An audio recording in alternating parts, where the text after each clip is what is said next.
I guess for me as an educator, it's great to be able to take young people away. It's powerful for them to see it firsthand. But actually for me, it was my first time really mixing with poverty for any extended period of time, and it's an amazing thing to see.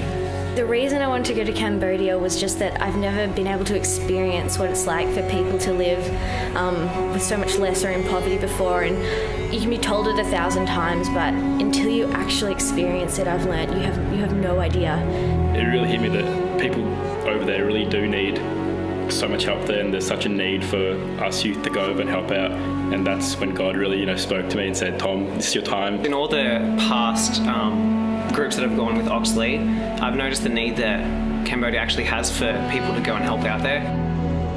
To start this journey, we need to take a look at the past and understand some of the history of Cambodia and really what shaped Cambodia over the last 30, 40 years. It wasn't the magical experience that I was not hoping that it would be, but expecting it to be.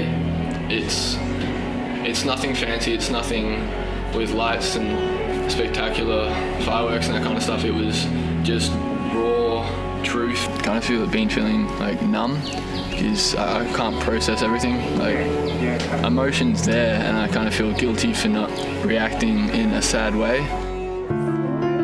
With the shoebox distributions, I went to Cambodia and I was so excited for this because, that's kind of what I first thought of for this trip was shoebox distributions, and I've been doing it since I was a kid at my old school and also here.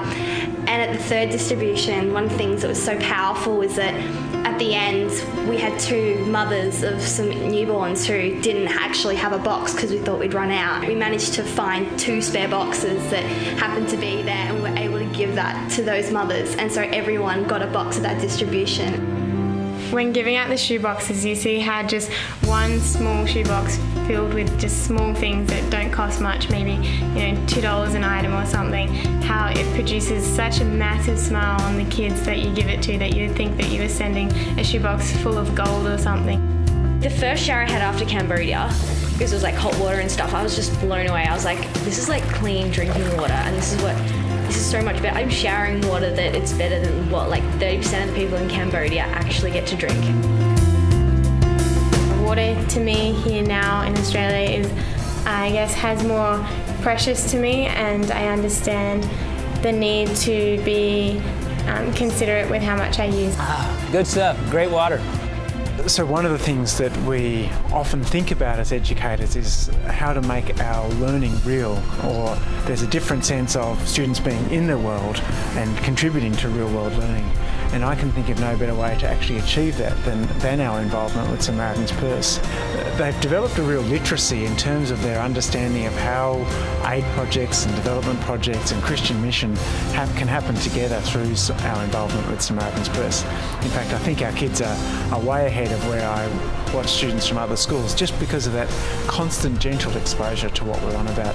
God is here in another language, in another place, and it's just mind-blowing when you realise that God is everywhere working among people that you didn't even think He would be.